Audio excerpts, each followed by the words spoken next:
Hoje nós vamos ter o tema As Chaves para o Êxito no Evangelismo. E vamos seguir este sumário, uma introdução. E nessa introdução eu quero dizer o seguinte: nós já vimos até aqui que evangelização é a tarefa, talvez a tarefa primordial da igreja aqui na terra. Vimos que é o papel que Deus espera que cada crente cumpra. Vimos como é que se faz para evangelizar na prática, a evangelização pessoal. Vimos a evangelização de grupos difíceis. Vimos a evangelização de familiares. Vimos a questão de perguntas complexas que podemos ouvir e ter que responder quando estamos evangelizando. Vimos a evangelização de secularistas, etc. Vimos batalha espiritual, principalmente focada na questão do evangelismo. Tudo isso envolve muitas técnicas, envolve muita forma de fazer o evangelismo. A ideia era que nós aprendêssemos as maneiras de fazer evangelismo para esses vários grupos e como confrontar as situações complicadas que aparecem. No entanto, qualquer que seja a pessoa que estejamos evangelizando, qualquer que seja o grupo, nós temos que usar algumas chaves para a evangelização ter sucesso. E é disso que nós vamos tratar. Falar de 4 chaves aqui. Chave número 1, número 2, número 3 e número 4. Amém? Acabou a lição, podemos ir embora. A primeira chave... Desculpa, irmãos, às vezes bate a tendência de ser brincalhão, que pastor não pode ser muito brincalhão. Eu tento me controlar, mas às vezes escapa. Né? Pastor tem que ser sério, né? Não vê como eu vim hoje para tentar impressionar vocês? Muito bem. A primeira chave é a chave do empenho proativo. A segunda, a chave de fazer relacionamentos honestos em prol da salvação. A terceira, a chave da capacidade de apresentar o plano da salvação. E a quarta é a chave do poder espiritual. Então vamos começar falando da primeira chave, a chave do empenho proativo, não é? O que é que vem a ser uma coisa proativa? O que quer dizer essa palavra, proativo? Essa palavra ela é relativamente nova, assim, de emprego relativamente novo no português. Eu não me lembro de ter visto isso há mais de 15 anos atrás. Só de 15 anos para cá é que eu me lembro de ter visto essa palavra. Proativo é que visa antecipar problemas futuros, necessidades ou mudanças. Alguém que age antecipadamente acerca de situações previsíveis, evitando problemas futuros ou tomando providências para que sejam resolvidos com maior facilidade. Deu para entender isso? Está muito conceitual, não está? Então vamos ver exemplos. Eu quero que vocês me deem exemplos de uma atitude proativa, de uma pessoa proativa. O que é que ela faz?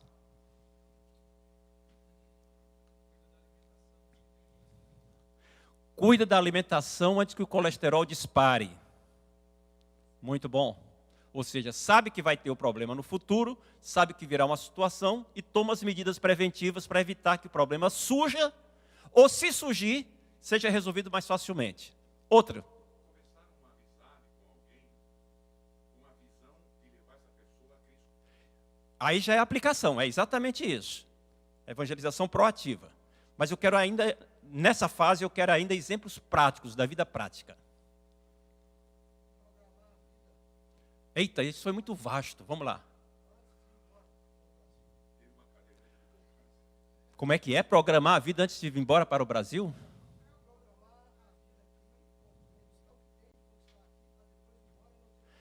Sim, mas aí isso envolve uma opção de coisas. Envolve você antecipar quais são os problemas, você conhecer o assunto, tomar as medidas preventivas, etc. Deixa eu dar um exemplo mais prático. Casamento. Casamento é um assunto que praticamente todo mundo aqui entende, né? Muito bem.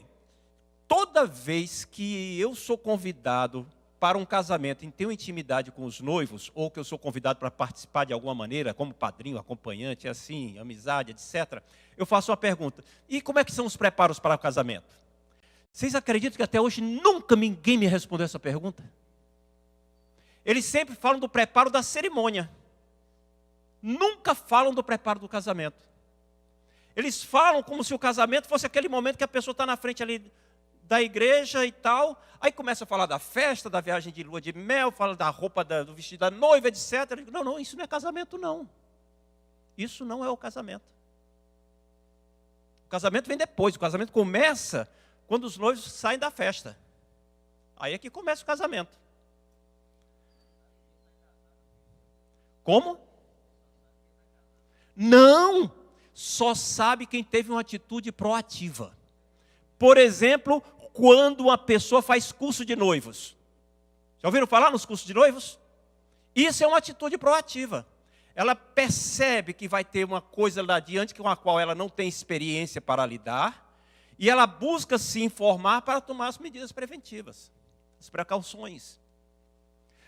Outra coisa, fases da vida, que muitos de nós já estão enfrentando, outros já enfrentaram, como é meu caso, eu já estou na segunda geração de enfrentamento, e outros ainda vão enfrentar. Adolescência. Todos os pais têm que se preparar para a adolescência. No entanto, todos os pais são surpreendidos de quão aborrecido é esse negócio, é aborrecente, etc. E falam como se o problema fosse o filho ou a filha, e não o fato dele não saber lidar com o assunto. Isso é falta de uma atitude proativa. O problema vai surgir e a pessoa não se preparou. Na Segunda Guerra Mundial foi muito interessante. Vocês sabem que os Estados Unidos foram atacados pelos japoneses lá em Pearl Harbor, e isso deu origem à Segunda Guerra. No entanto, a guerra com os japoneses não surpreendeu os americanos. Os americanos sabiam já há mais de 10 anos que os japoneses, mais cedo ou mais tarde, iriam fazer guerra com os Estados Unidos. Por isso é que deslocaram uma frota para Pearl Harbor. Por isso é que trataram de tentar interceptar os códigos de comunicação dos japoneses. Eles anteciparam o problema e foram se preparando para enfrentar o problema. Quando houve o ataque de Pearl Harbor, foi uma surpresa. Aquilo ali foi um choque. Mas, no contexto da guerra, apesar da vitória em Pearl Harbor ter sido dos japoneses, foi um fracasso do ponto de vista estratégico e político.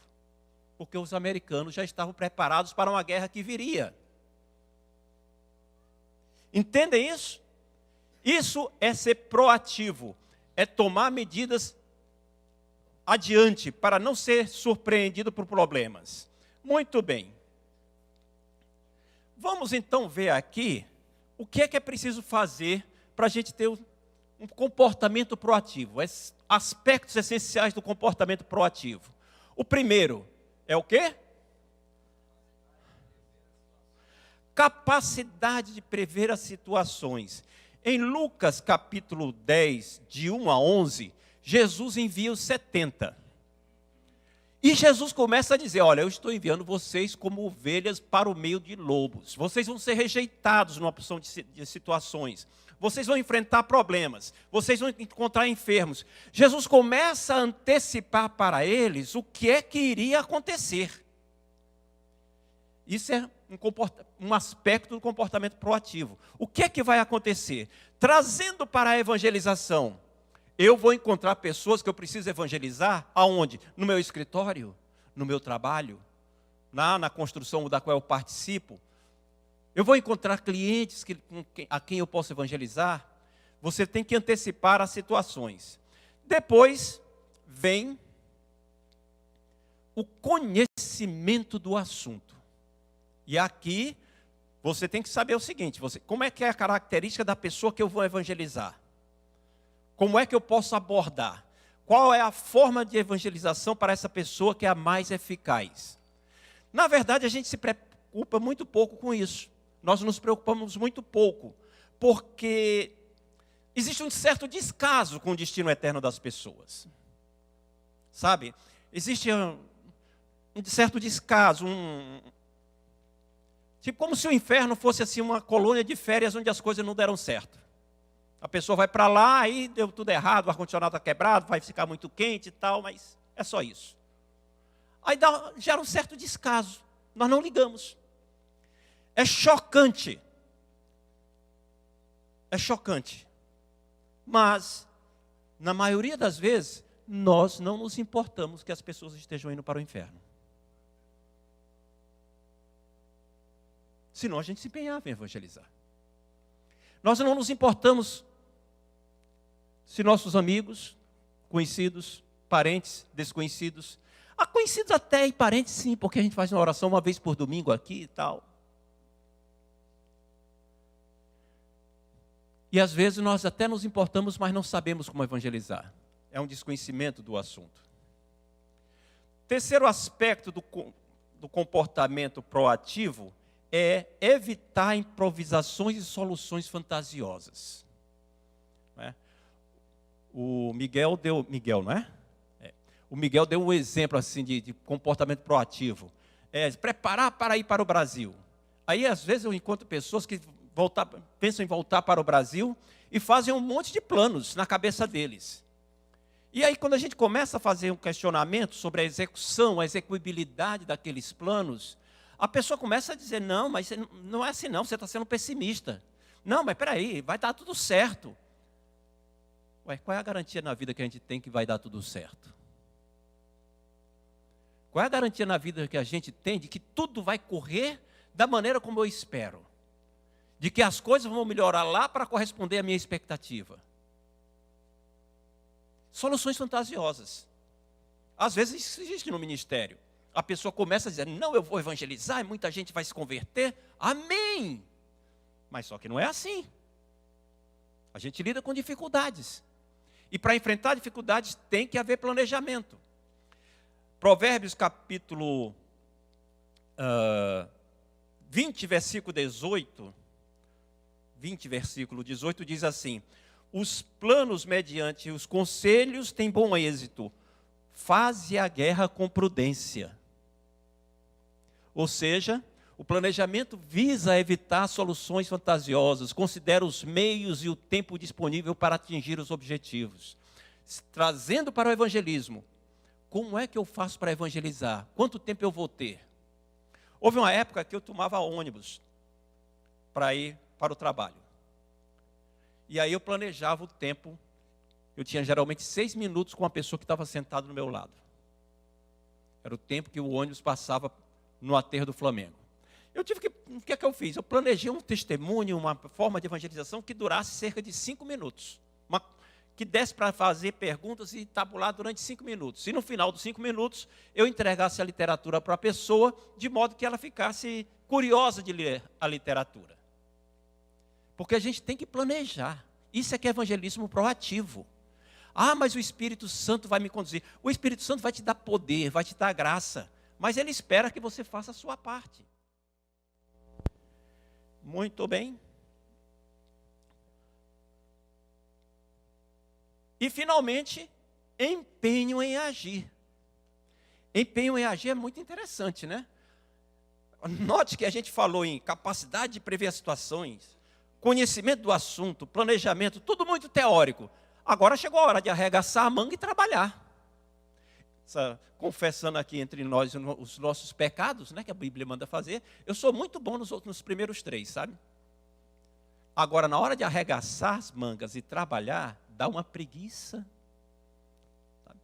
Eu faço o planejamento da minha semana, tal, vou fazer assim, assim, assim. Quando chega a hora de levantar da mesa e começar a trabalhar, dá uma preguiça, dá uma vontade de deixar para depois. Alguém sofre disso aqui também?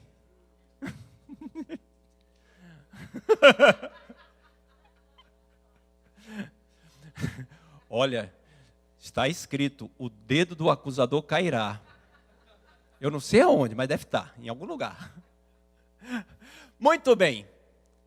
Quando a gente planeja essas coisas todas, a gente tem que botar a mão na massa. Tem que trabalhar. E aqui a Bíblia mostra que está a diferença entre o tolo e o prudente. Provérbios 12, 24 diz assim: as mãos diligentes governarão, mas os preguiçosos acabarão escravos. O preguiçoso deseja e nada tem, mas a alma do diligente se farta. Sabe, é aquela pessoa, eu queria tanto, e vai ficar querendo. Porque se ela quisesse, ela botava a mão na massa. Eu quero contribuir para ganhar almas. Eu quero fazer alguma coisa para evangelizar. Então faça. Bota a mão na massa. Planeja um testemunho. Planeje. Alguns livros recomendo que a gente tenha um testemunho pronto para falar em 1 minuto. 1 minuto. Vários livros falam disso. Que você tem que estar... Porque as pessoas não dispõem de mais tempo, assim, emocionalmente falando, mais disposição de ouvir do que mais de 1 minuto. Então a gente tem que planejar. Tem que se preparar e executar. Aqui mais adiante tem uma coisa que é interessante a gente lembrar. Deus espera que sejamos proativos em benefício do reino de Deus. Efésios 5:16, melhor dizendo, lá a penúltima referência, é muito conhecido, né? Remindo o tempo porque os dias são maus. O que quer dizer remir o tempo?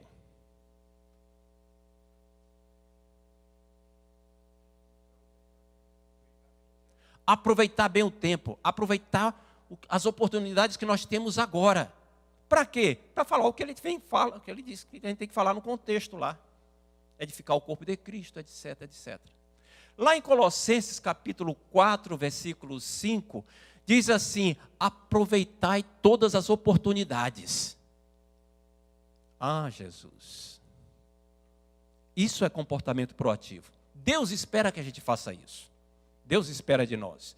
Romanos fala em despertarmos do sono.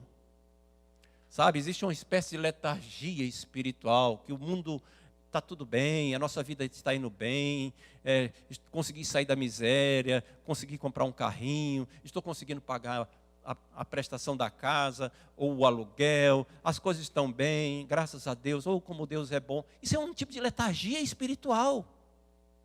Sabe o que é letargia?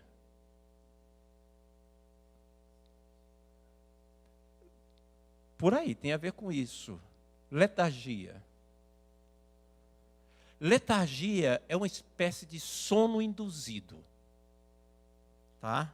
É uma espécie de sono induzido, no qual o especialista, médico, dentista, etc., ele dá, através de alguns toques em pontos do organismo e sugestões, ele como que hipnotiza a pessoa, fazendo com que a pessoa fique meio adormecida. Isso é que é o termo técnico para a letargia. A palavra é usada em outros contextos. Tá? Meu pai é dentista, é cirurgião dentista, e ele aprendeu as técnicas de letargia para poder fazer tratamentos e cirurgias em pessoas que não podiam receber anestesia. Então a pessoa não podia tomar uma anestesia para arrancar um dente. Então ele pegava, fazia letargia na pessoa, tinha o primeiro estágio, o segundo estágio, o terceiro estágio, e a pessoa entrava não sei lá como é que a gente descreve aí, um soninho bom que perdia a consciência da dor, através dos toques naqueles pontos específicos da coluna, aqui nas têmporas, etc., no externo, e a sugestão que ele ia falando, né? E aí podia fazer aquela cirurgia, arrancar o dente, fazer o tratamento e a pessoa não sentia dor. Tá? Nós estamos como que meio anestesiados, num estado letárgico às vezes, achando que está tudo bem e não aproveitamos as oportunidades. E as pessoas continuam indo para o inferno, sabe? Quando eu tiver acabado de falar hoje, aproximadamente 1 milhão de pessoas entrou no inferno. Tá? E se eu disser que alguns deles são conhecidos nossos, talvez seja mais chocante. Mas é simples, é estatístico. Não é novidade. Nós temos que ser proativos em prol do reino de Deus. Deus espera isso da gente. Atos capítulo 8, versículo 4. Atos 8, 4. Abra sua Bíblia, por favor.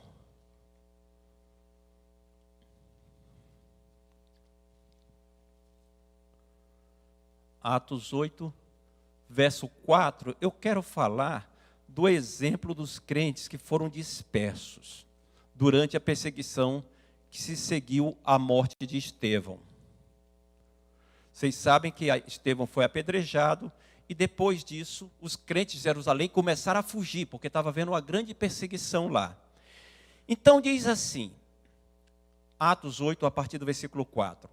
Entre mentes, os que foram dispersos iam por todas as partes reclamando da vida e criticando aquela perseguição. Está escrito assim? O que é que eles falavam?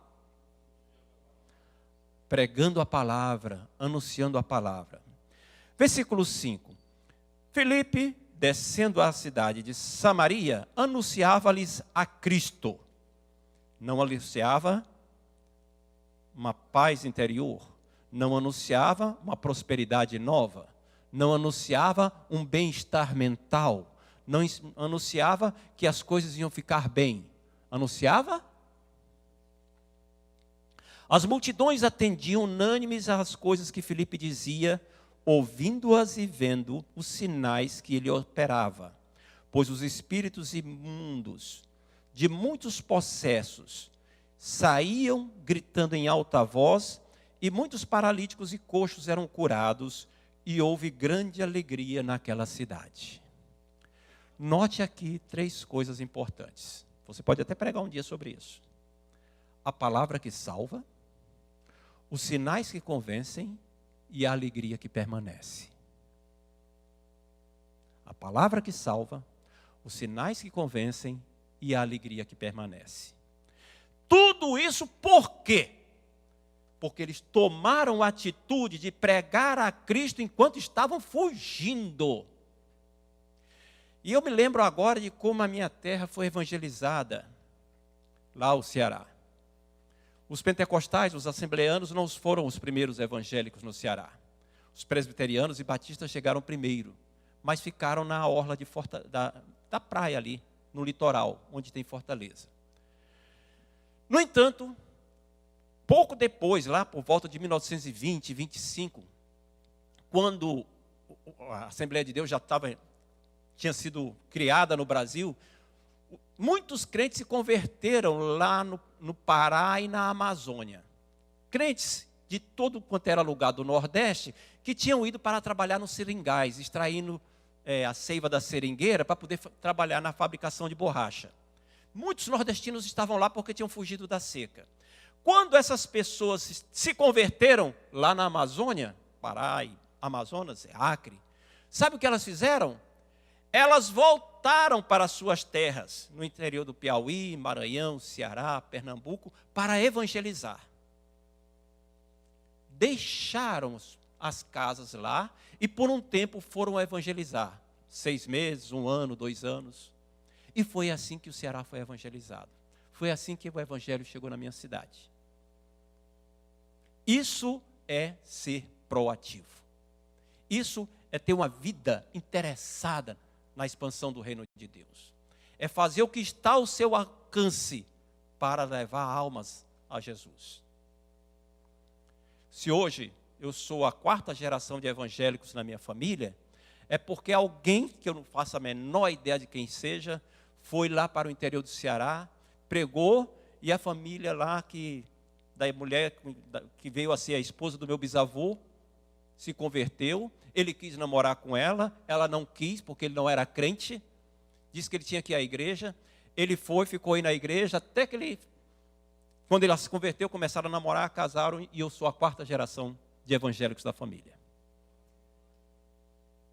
Porque alguém decidiu evangelizar. Glória a Jesus. Muito bem. Vamos então para a próxima chave. A chave de fazer relacionamentos honestos em prol da salvação. E aqui é interessante a gente notar que é errado o crente isolar-se em uma comunidade. Muitos crentes gostariam de viver embaixo de uma redoma. Sabe o que é uma redoma? Não, o que é uma redoma? Aí, quem sabe aí? Vamos lá. Dá um descanso para mim enquanto eu bebo uma água aqui.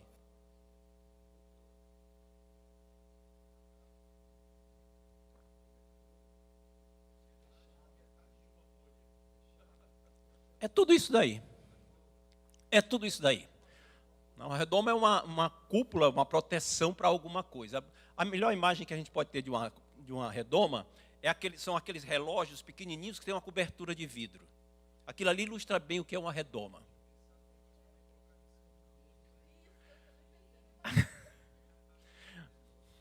É que eu tomei café da manhã, sabe?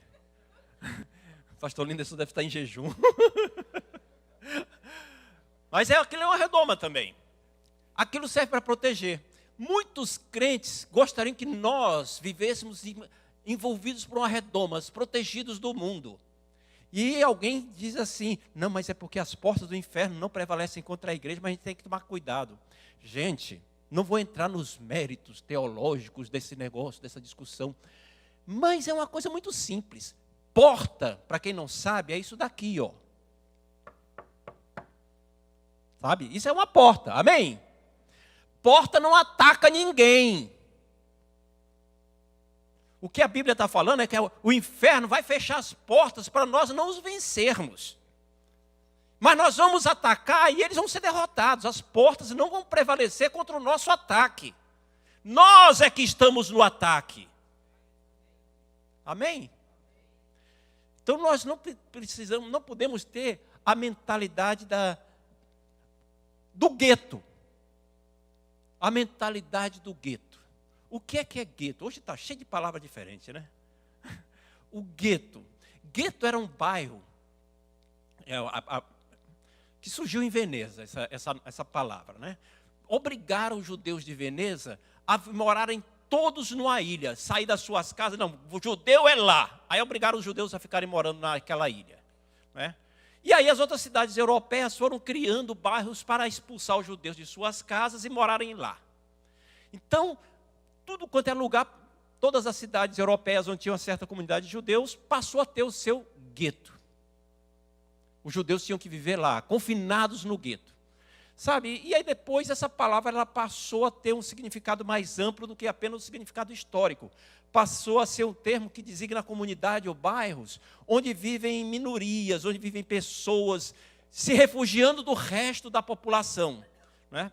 Lá em São Paulo tem o bairro da Liberdade, por exemplo, cheio de orientais lá.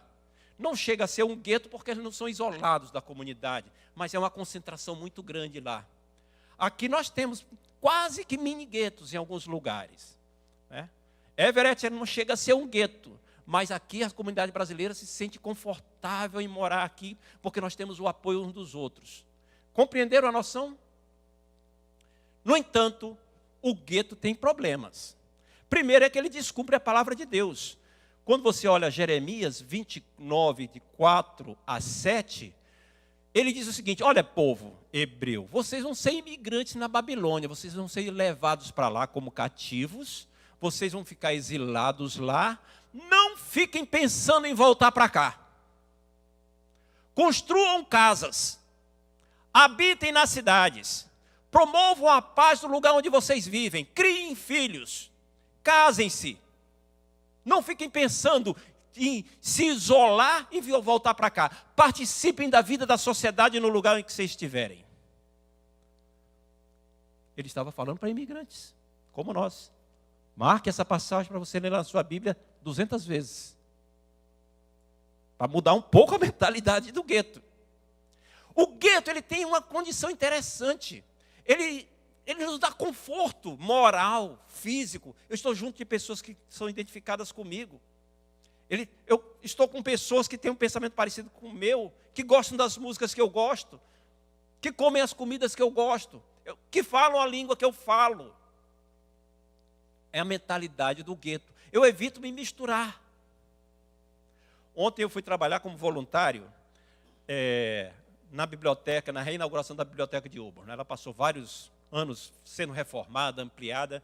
E aí, lá no curso de inglês, perguntaram se alguém poderia ajudar a trabalhar como intérprete na reinauguração. Aí fui eu e outros brasileiros, uma opção de gente de várias nacionalidades. E eu fui, a professora agradeceu, a diretora agradeceu, e eu cá com meus botões. Eu acho que não vem brasileiro nenhum. Mas fui lá como intérprete para o português e para o espanhol. Cheguei lá, uma festa magnífica, centenas de pessoas, bandinha da high school, né? Todo mundo uniformizado, o prefeito fazendo discurso, aquela festa linda. Foram 5 brasileiros, eu e mais 4. Os 4 do curso de inglês para trabalhar como intérprete. Nenhum brasileiro foi, nenhum hispano, nenhum haitiano, ninguém da fala francesa, ninguém muçulmano, ninguém. Só tinha americano lá. Por quê? Porque nós estávamos isolados no nosso gueto. Não estávamos participando. Essa mentalidade nos impede de fazer aquilo que Deus quer que nós façamos. O gueto provê a sensação de segurança e conforto, mas impede o cumprimento de nossa missão. Lucas 10:3, Jesus diz assim: tudo bem, está inseguro lá fora, está cheio de lobos, mas é para lá que eu vou enviar vocês. É para lá que eu vou enviar vocês. Eu quero que vocês corram risco por causa do Evangelho. Eu quero que vocês corram o risco de serem contaminados pelos pensamentos pagãos. Eu quero que vocês corram o risco de ser apedrejados. Eu quero que vocês saiam da zona de conforto para poder salvar almas. Era isso que Jesus estava dizendo. E tem um tópico aqui. Não podemos trocar a evangelização pelo ativismo eclesiástico ou teológico. Sabe? Outras duas palavrinhas complicadas. Ativismo eclesiástico. Ativismo teológico. Eu estou com grande dificuldade de recomendar vídeos no YouTube, etc., para pessoas que não são crentes escutarem a mensagem do Evangelho. Porque eu não encontro mensagens evangelísticas. Não encontro mensagens evangelísticas. Eu encontro mensagens que são cheias de ativismo teológico, mostrando porque a excelsa soberania de Deus fez com que a queda de Adão foi pré-ordenada por Deus, como está escrito nas Escrituras. Ou porque que isso é mentira, porque John Wesley que combateu esse pensamento, cheio de discussão desse tipo. Mas isso não serve para evangelizar ninguém. Encontro muitas mensagens de pregadores que gostam de espancar crentes. Você tem que se converter, Jesus está voltando, você vai ficar, conserta a tua vida com Deus. Mas isso não serve para evangelizar ninguém. O mais interessante é que tem crente que gosta disso, né? Tem a síndrome da mulher de malandro, né? Que gosta de apanhar. Caramba, foi uma cajadada para tudo quanto é lado. Mas isso não serve para evangelizar ninguém. Tem outros que são pregadores que têm uma mensagem consistente, tal, mas só engordam as ovelhas. Mensagem consistente, mas engorda as ovelhas apenas. Não serve para evangelizar ninguém. E tem aquelas mensagens que são assim, estapafúrdias, que eu não sei, por exemplo, qual o verdadeiro propósito de Deus para com Adão ao lhe conferir autoridade. Aí tem lá o exemplo que ele dá, né? Que é Adão ordenar e os peixes virem, saírem do mar e dos rios para Adão comer. Porque ele tinha recebido a autoridade de Deus para isso. Quando ele precisava atravessar de um ponto para outro, ele andava sobre as águas, porque ele recebeu a autoridade de Deus para isso. De onde é que ele vai? Outro que diz que o Éden não estava na terra. Sai procurando umas coisas, inventando loucuras assim, que isso aí não apenas não salva ninguém, mas ainda desvia os crentes. Dá trabalho para professor de escola dominical. E onde estão as mensagens evangelísticas? Onde estão aquelas mensagens que contribuem para a salvação das pessoas? Você não encontra, porque existe descaso para com aqueles que estão indo para o inferno.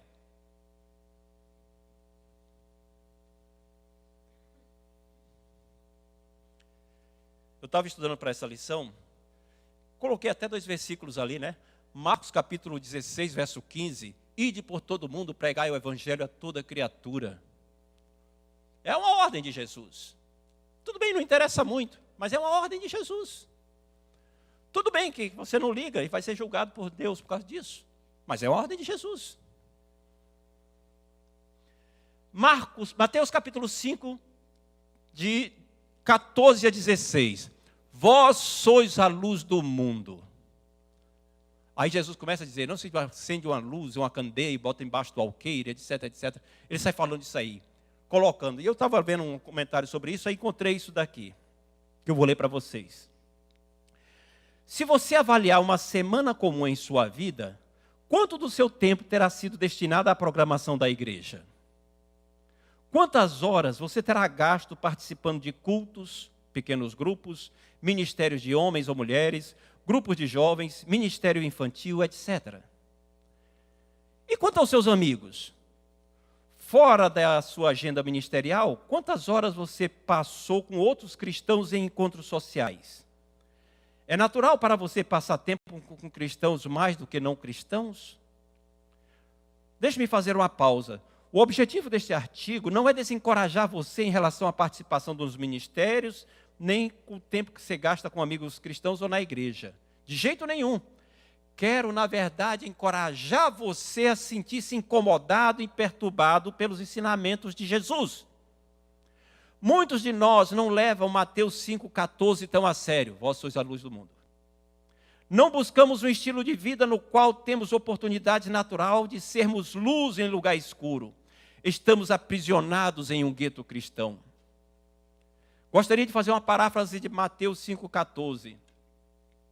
Vocês são a luz em suas vizinhanças, são a luz em seus escritórios, são a luz em suas escolas, vocês são a luz em suas academias, vocês são a luz nos times de futebol de que fazem parte. Eu tinha falado com vocês aqui de como eu estava orando sobre um colega meu lá do curso. Eu tenho a oportunidade de evangelizar. Até agora eu não tinha tido, até semana passada eu não tinha tido uma oportunidade direta para falar do evangelho para ele. Quando foi semana passada, semana passada apareceu uma oportunidade completamente inesperada. No curso de inglês, as aulas são dadas em torno de tema, né? Saúde, alimentação saudável, etc, etc. Falamos tanto de saúde que eu já estava me sentindo doente. 3 semanas falando de saúde, 3 semanas falando de alimentação saudável. Eu não aguentava mais ouvir falar de verdura e fibra. Quando foi semana passada, começamos a falar de empregos. E aí teve uma pergunta para todo mundo responder, né? Qual era o seu emprego no seu país, ou aqui, para os casos americanos? Qual é o seu emprego? Ou qual é o emprego que você tem aqui? Ou qual é o emprego que você gostaria de ter? E aí começou a primeira pessoa lá a responder, tal, e estava chegando para mim, e eu pensei, com meus botões aqui. Cadê o botão? O que eu vou dizer que é o meu emprego? Tudo bem, eu sou militar da reserva, mas essa pessoa sabe disso, mas isso não acrescenta nada. Se eu disser que sou comandante da Marinha, isso não acrescenta nada. Aí pensei, vou dizer que sou professor de teologia. Aí chegou na minha vez, falei que era professor de teologia, passou, tal. Aí a professora até perguntou aonde, eu falei que era para brasileiros, institutos para brasileiros aqui em Boston, na região da Grande Boston. Passou. Quando acabou essa rodada aí, eu estava tranquilo. Aí ela disse assim, eu vou dar a oportunidade a 3 pessoas de fazerem qualquer pergunta aos seus colegas sobre os seus empregos. Nessa hora eu senti uma pontada no coração, assim, pum, tomei um susto, sabe, como se tivesse levado um choque elétrico. E se me perguntarem por que eu sou professor de teologia, como eu posso usar isso para falar de Jesus? E aí ela disse, fulana de tal. Aí uma pessoa lá perguntou para o jordaniano por que ele queria ser piloto, se ele não tinha medo de voar, se não achava ser piloto perigoso. Ele respondeu lá, tal. Aí ela passou a oportunidade para uma chinesa. Tem 4 chinesas na turma, 3 delas com certeza são ateias militantes, porque os chineses são educados para ser ateus. E uma dessas que falou comigo era ateia. Mas sabe aquela ateia que tem uma sedezinha de salvação? E aí ela disse assim, Daniel, aí, pessoal, todo mundo virou a cabecinha para o vovô, né? Que cada vez mais eu sou vovô das turmas, não sei que preconceito é esse, os alunos mais velhos não se matriculam, ninguém participa. Uma perseguição danada. Aí, Daniel, aí ela perguntou por que eu queria ser, por que eu era professor de teologia. O que é que tinha me levado a estudar teologia a ponto de querer ser professor? Porque ela achava a teologia uma coisa muito, a expressão dela foi boring, muito enjoativa, uma coisa nauseante. Aí eu comecei respondendo que não, que teologia não era boring. Mas só que naquele intervalo entre a primeira pontada do coração e esse momento, eu fiquei orando, né? Porque eu disse, não, se vier, aí veio a oportunidade. Aí eu expliquei, associei o fato de ter interesse por teologia, as grandes questões apresentadas pelas cosmovisões, pela busca das respostas, grandes perguntas das cosmovisões. Né? E mostrei que a resposta a essas perguntas não estão nas ciências, não está naquilo que é estudado pelo intelecto. As respostas estão nas religiões. E que eu vendo as grandes religiões, eu percebia que a melhor resposta para essas perguntas eram dadas pelo cristianismo. E que o cristianismo mostrava que a Bíblia é digna de confiança, que a Bíblia é verdadeira, e toda a Bíblia aponta para Jesus. Jesus é a resposta para todas aquelas perguntas. Jesus Cristo. A expressão que eu usava era sempre Jesus Cristo. E tal, isso demorou alguns minutos, né, que eu resumi aqui. E aí, quando eu acabei de falar, porque vem muita graça para falar essas coisas em inglês, né? Aí, acabei de falar, aí uma opção de aluno levantando a mão para fazer mais pergunta. Aí ai Jesus, abençoa. A primeira pergunta que veio foi, e você encontrou as respostas a essas perguntas? Aí, se você encontrou as respostas a essas perguntas, por que você não deixou a teologia de lado? Aí eu falei que, na verdade, o conhecimento de Deus, ele não para assim com uma resposta simples. Você encontra respostas, mas aí surgem outras perguntas. Porque Deus é infinito. E você vai se aproximando do conhecimento de Deus como numa espiral crescente, e Deus no centro. E você vai cada vez se aproximando mais, e sabendo mais, porém, as questões vão sendo respondidas, mas aparecem outras. Você cresce no conhecimento de Deus através de Jesus Cristo, você se transforma numa pessoa melhor, porém, você nunca chega a saber tudo. Outra pergunta que surgiu foi por que é que eu ensinava isso, se eu não tinha ainda todas as respostas. Aí a resposta foi porque é o seguinte, na verdade eu estou num determinado ponto dessa espiral do conhecimento de Deus. E existem pessoas que estão mais embaixo, estão começando e eu as ajudo. E existem pessoas que estão acima e elas me ajudam. E assim todos nós crescemos juntos no conhecimento de Deus através de Jesus Cristo e vamos progredindo. E assim demorou aí uns 8, 10 minutos desse negócio. E aí acabou, a professora viu que tinha que encerrar a aula, porque foi a última pergunta da aula, pela graça de Deus. Deus controla tudo, né? Aí, ou seja, nada para tirar a mensagem da cabeça das pessoas. E aí, quando acabou ela, em vez de apenas acabar a aula, ela fez a recapitulação das coisas que eu tinha dito.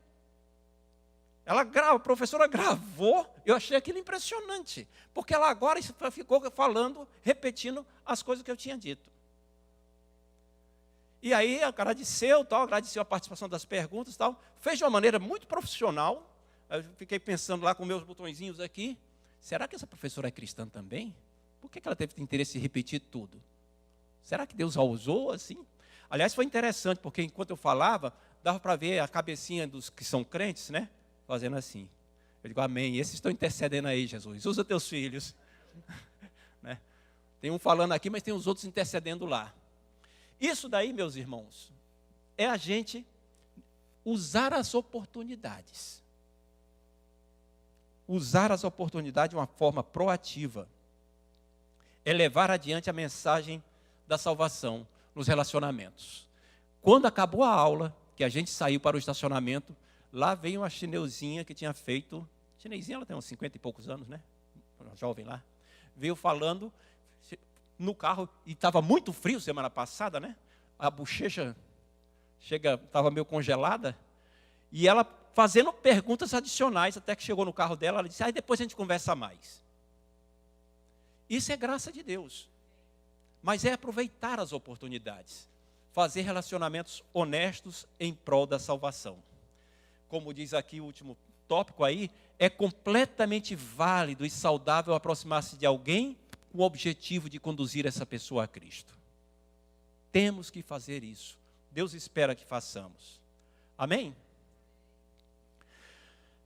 A terceira chave é a chave da capacidade de apresentar o plano da salvação. Nós vimos muitas maneiras de evangelizar aqui. Todas elas tentando trazer a você capacidade para apresentar o plano da salvação.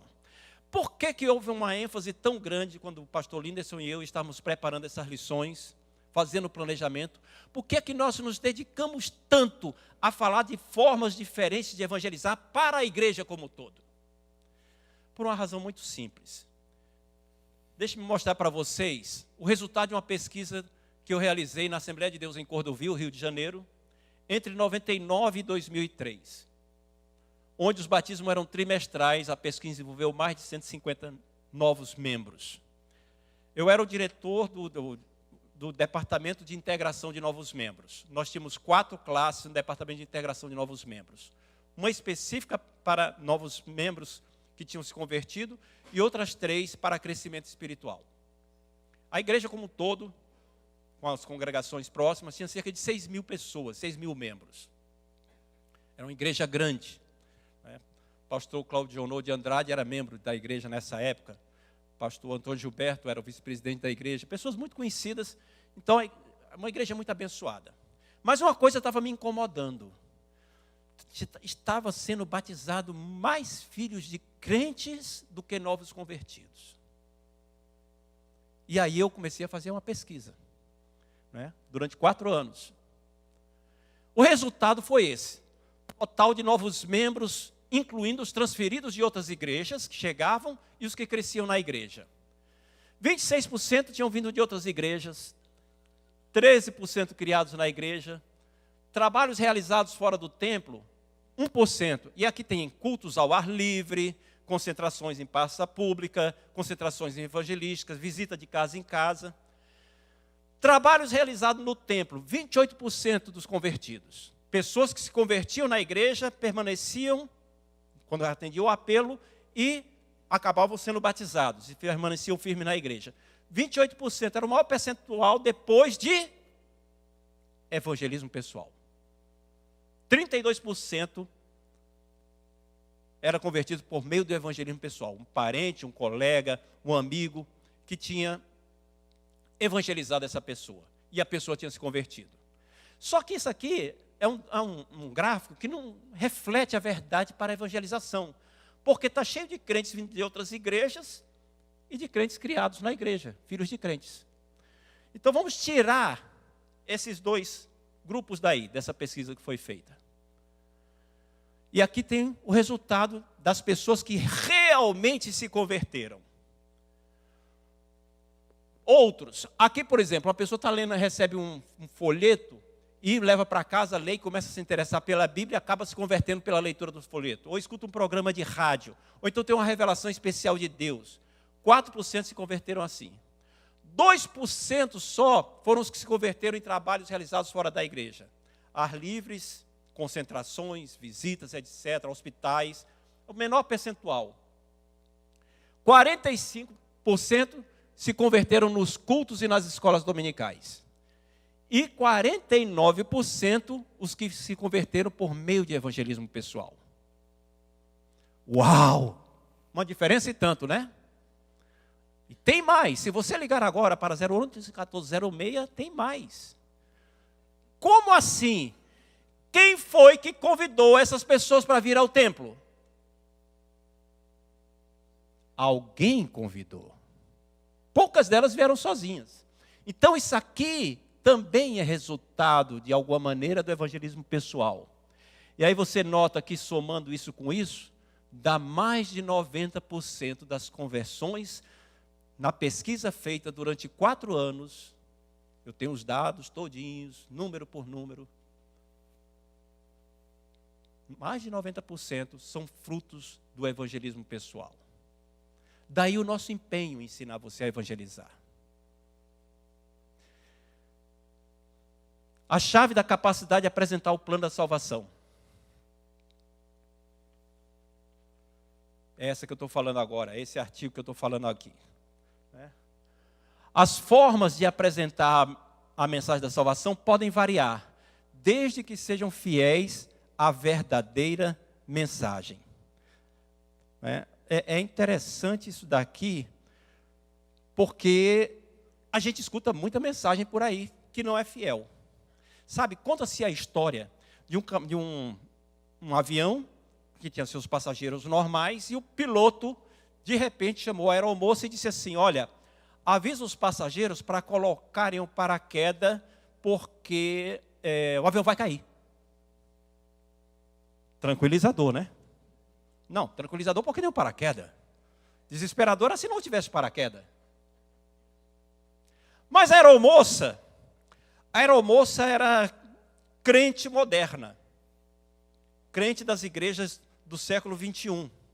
Então ela não quis falar essa verdade tão crua, assim, tão nua, uma coisa tão agressiva. E aí ela começou a distribuir paraquedas e disse assim: não, use esses paraquedas porque eles vão você se sentir melhor. Vocês vão se sentir um bem-estar maior, vão se sentir confortáveis, vai ser tranquilizador para vocês. E alguns passageiros estranharam: não, por favor, usa aí. E colocava o paraquedas, mas aquele negócio incomodava, aquele troncho enorme nas costas. E não, isso não usa. Ninguém queria usar o paraquedas. Eles estavam muito bem sem o paraquedas. Não precisavam daquilo. Agora, se ela tivesse dito, como depois disse: na verdade, eu tenho que ser honesto com vocês, o avião vai cair e quem não tiver de paraquedas vai morrer. Todo mundo colocou o paraquedas rapidinho. Sabe, nós às vezes anunciamos a mensagem do Evangelho falsa. A mensagem verdadeira do Evangelho tem que ser pregada. A verdadeira mensagem essencial do Evangelho diz respeito ao arrependimento e entrega de vida a Jesus para receber o perdão dos pecados e vida eterna.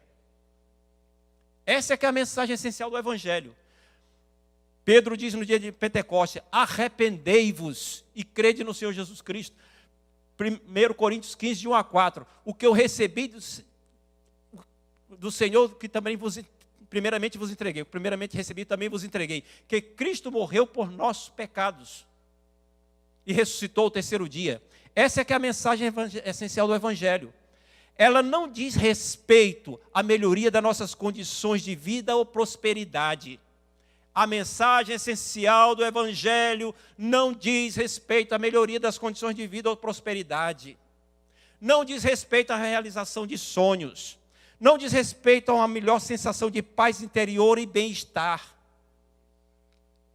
Isso tudo é efeito colateral do Evangelho. É bênção que vem se você obtiver a primeira. Mas a mensagem não é essa. A mensagem diz respeito ao arrependimento. Abra, por favor, 1 Coríntios 15.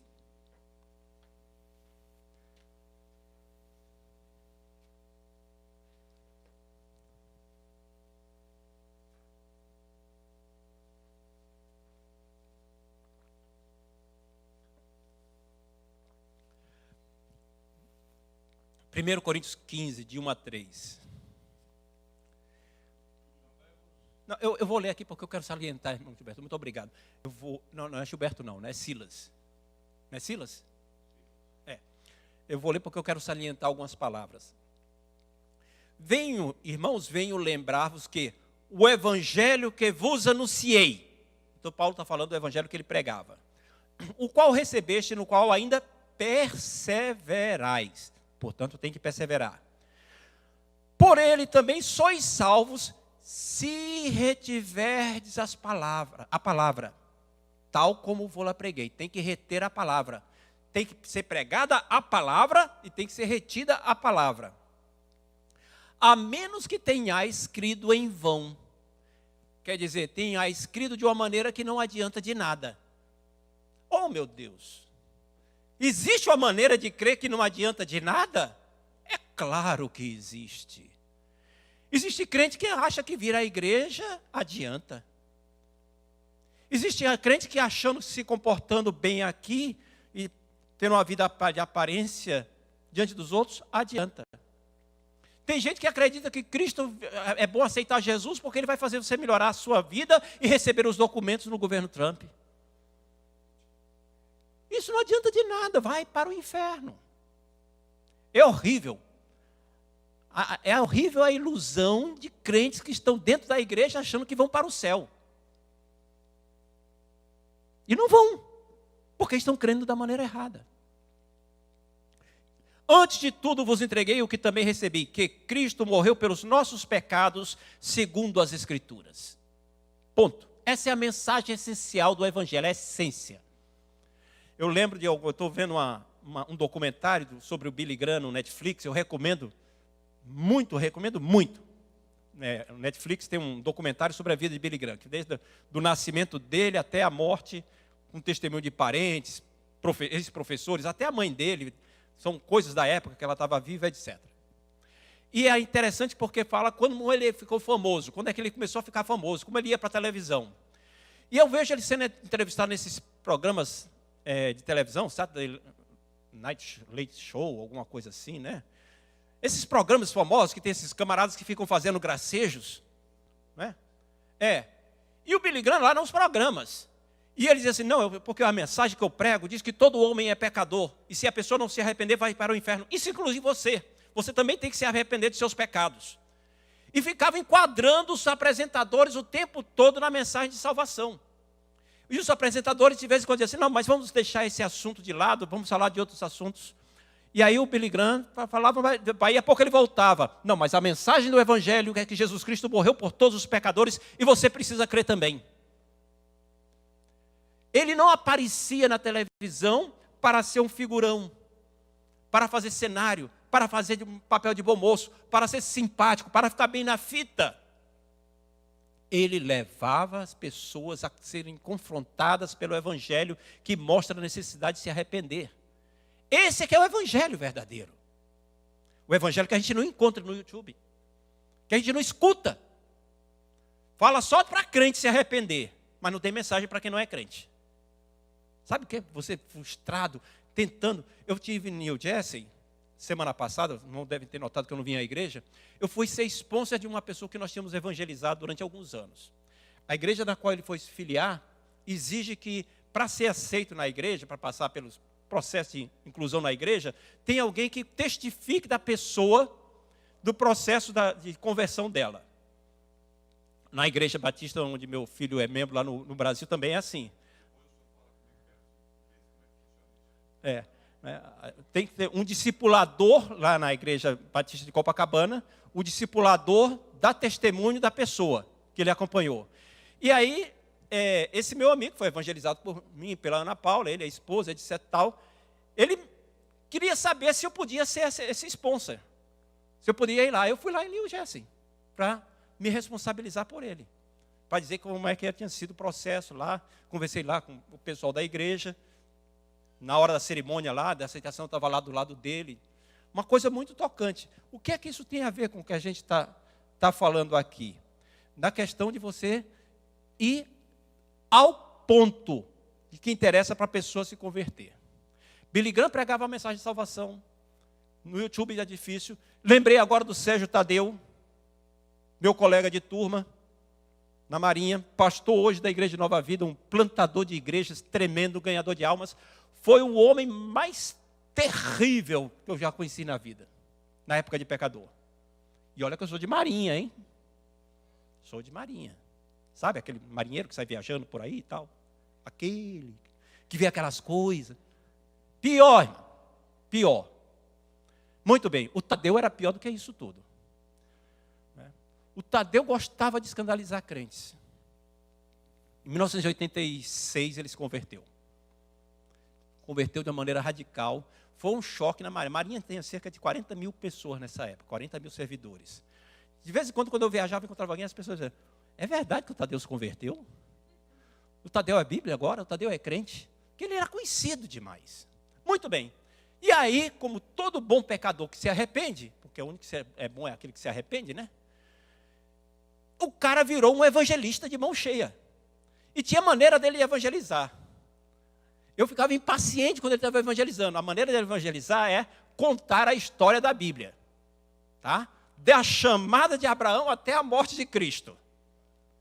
E às vezes ele interrompia e não dava tempo para falar com tanta coisa. E ele saía atrás das pessoas.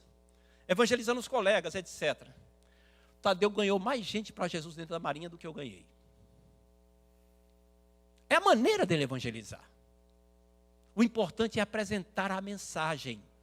A mensagem essencial pode ser várias maneiras. E você pode apresentar essa mensagem, a maneira mais prática, que foi aqui, que nós mostramos, foram as 4 leis espirituais, que você deve ter a sua folhinha ainda hoje.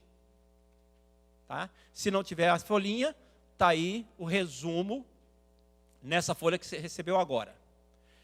Vamos para o último tópico, a chave do poder espiritual. A chave do poder espiritual. Aqui talvez seja uma chave fundamental que a gente tem que abordar. Por quê? A evangelização é, sobretudo, a ação do Espírito Santo por nosso intermédio e no coração do pecador. Evangelização é, acima de tudo, uma ação espiritual. Veja, por favor, João capítulo... Aliás, não precisa ler, não. João 16, verso 7. É muito conhecida. E quando vier aquele Espírito de verdade, o que é que ele vai fazer? Ele vai ensinar um montão de coisa para a gente. E quanto ao mundo, ele vai fazer o quê? Talvez seja melhor abrir, né, gente? Abre aí.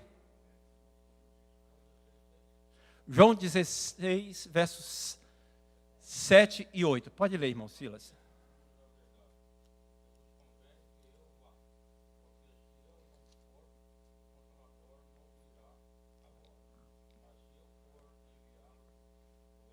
Muito bem, está falando do Consolador, do Espírito Santo. Verso seguinte.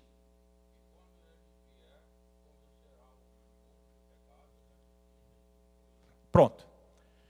Então, a salvação é uma ação do Espírito Santo, através do crente e no coração do pecador. No coração do pecador, ele convence do pecado, da justiça e do juízo. Por isso é que você vê as pessoas chorando quando eles escutam uma boa mensagem evangelística, uma mensagem evangelística cheia de graça. O Espírito Santo está trabalhando no coração dela. É uma ação espiritual. Por meio do pecador, do pregador, daquele que evangeliza, Atos capítulo 1, verso 8. Abra a Bíblia em Atos 1, 8, que eu vou ler uma série de versículos no livro de Atos.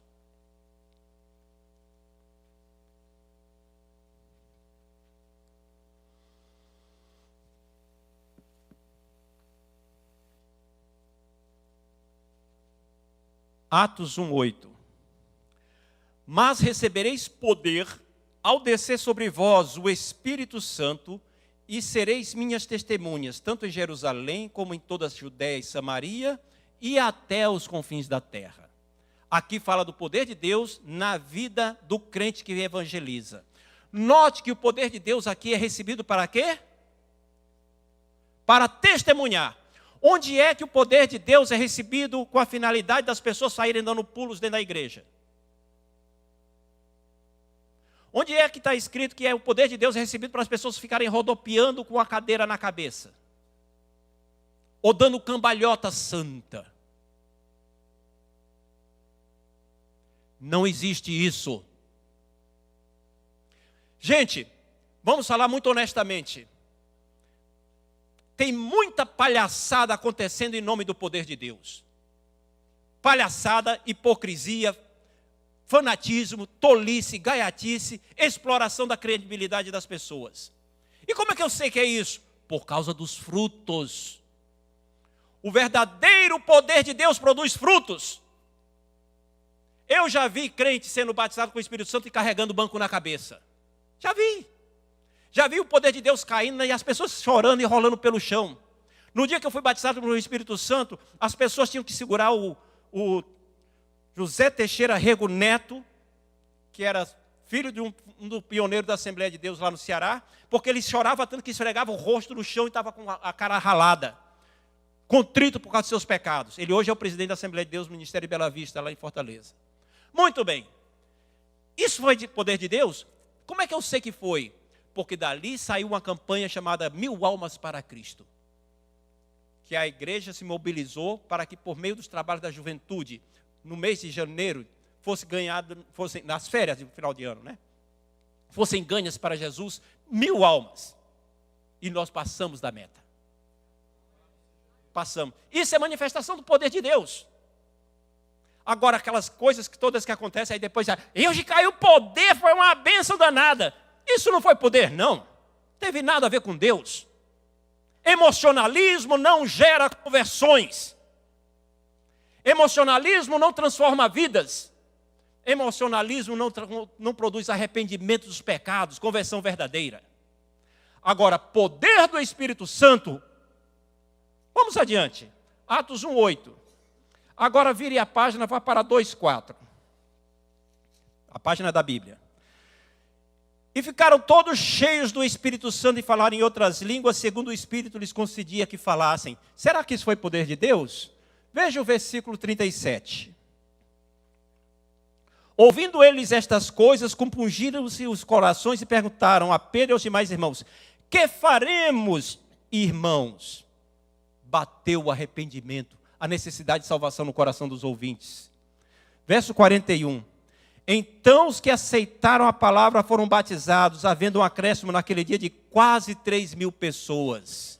Isso é poder de Deus. Versículo 47. Louvando a Deus e contando com a simpatia de todo o povo, enquanto isso acrescentava-lhes o Senhor, dia a dia, os que iam sendo salvos. Isso é poder de Deus. Capítulo 4, versículo 4.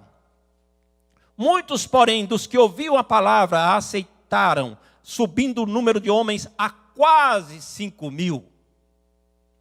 Capítulo 6, versículo 3.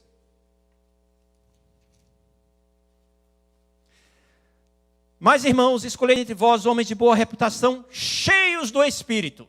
Aí tinha que ser cheio do Espírito. Muito bem. Qual é o resultado? Versículo 8. Estevão, cheio de graça e poder, fazia grandes sinais e prodígios entre o povo. Aqui é a chave do poder espiritual. Eu vou me arriscar a não chegar ao final, mas quero contar uma ilustração, uma coisa que aconteceu. Eu estava almoçando em 1978, 79, por aí assim, na casa dos meus pais. Eu sei que muitos de vocês não tinham nascido, eu lamento muito por isso. Vocês viveram pouco.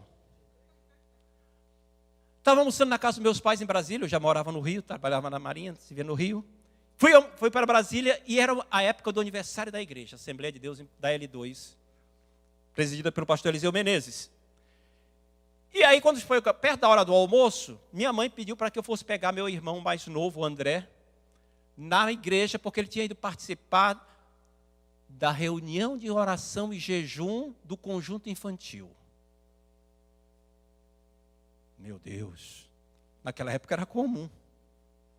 Muito bem, fui para lá, peguei o André, voltamos, aí, estou com fome, vamos lá, coisa de criança, né? E aí fomos para casa, estávamos almoçando, de repente, na mesa, na hora do almoço, o André soltou a seguinte pérola: anjo não tem asa. E aí todo mundo, claro que tem, claro que tem. Eu pensei comigo, de fato, anjo não tem asa. A Bíblia nunca fala de anjo com asa. Quem tem asa são os querubins e os serafins. Os anjos não, aparecem como homens, pessoas normais. Aí eu falei, mas por que você está dizendo isso, André? Porque eu vi um anjo hoje. Não, é porque eu vi um hoje. Você viu um anjo? Vi onde? Em cima da gente. Aí eu quase brigo com ele. André, tu viu um anjo? Como é que tu viu um anjo? Tu fala desse jeito? Aí ele, como foi isso, André? Ele disse, não, a gente estava orando lá, e orando, e dava uma bênção muito grande. E aí eu levantei para ir fazer xixi, e quando eu abri os olhos, tinha um anjo em cima da gente, com a mão assim, com uma porção de coisa assim, prateada, saindo da mão dele em cima da gente. Aí eu olhei para ele, fui para o banheiro e voltei. Quando eu voltei, ele não estava mais lá. Simples assim. Aí eu fiquei pensando, né? Eu e os botões, né? Tem mistério aí. Tem mistério aí. Aí passou o tempo. Chegou a noite, isso era no sábado. Chegou a noite. Foi feita a abertura do culto, né? Uma liturgia parecida com a nossa. Uma palavra de boas-vindas, uma oração inicial. Aí o coral, a igreja cantava 3 hinos. Depois dos 3 hinos da igreja, tinha a leitura da palavra, outra oração, e depois passava a oportunidade para o coral ou um conjunto infantil, que no caso era a noite do conjunto infantil. Aí passou a oportunidade para o conjunto infantil cantar. Quando o conjunto infantil começou a cantar, acabou o culto. O poder de Deus caiu de uma maneira tão grande que não houve mais condição de haver prosseguimento do culto. A igreja toda foi contaminada pela presença de Deus. Foram mais de 90 pessoas batizadas no Espírito Santo. Sem ninguém ter feito oração, era o conjunto que estava cantando. Né? Quando o pastor Eliseu percebeu, ele mandou trazer as pessoas para frente. Até que chegou uma hora que ele disse: irmãos, é preciso acabar o culto. E batia na campainha, ele botava o microfone assim na campainha, fazia plim, plim, plim. Vamos lá, como é que era? Plim, plim. Faz também. Pois é, até que conseguiu atenuar aquela manifestação toda, e disse assim: não quero acabar o culto sem dar oportunidade para quem quer aceitar a Jesus. Quem quer vir para Jesus pode vir agora. E as pessoas começaram a ir para frente. Naquela confusão toda de gente sendo batizada no Espírito Santo, ninguém tinha arredado o pé. Os descrentes continuaram lá. Isso é manifestação do poder de Deus. Esse poder nós precisamos. E isso é conquistado somente por causa da oração, por meio da oração. Ensino da escola dominical é bom, mas ele não confere poder. Não dá poder espiritual. Pregações são ótimas, mas elas não trazem poder espiritual. É a tua relação íntima com Deus, de preferência em conjunto, em harmonia, nós juntos orando, buscando: Senhor, nos enche do teu Espírito, Senhor, nos dá da tua graça, Senhor, aviva em mim a chama do teu poder, ó Pai, faz de mim um ganhador de almas, eu quero operar sinais e maravilhas, eu quero ter dons espirituais. É isso que dá poder espiritual. Essa é a chave do evangelismo que nós precisamos muito. Que Deus nos abençoe, para que possamos receber e sermos ganhadores de almas. Irmão, seu nome é? Natanael, desculpa não saber o nome, pode falar.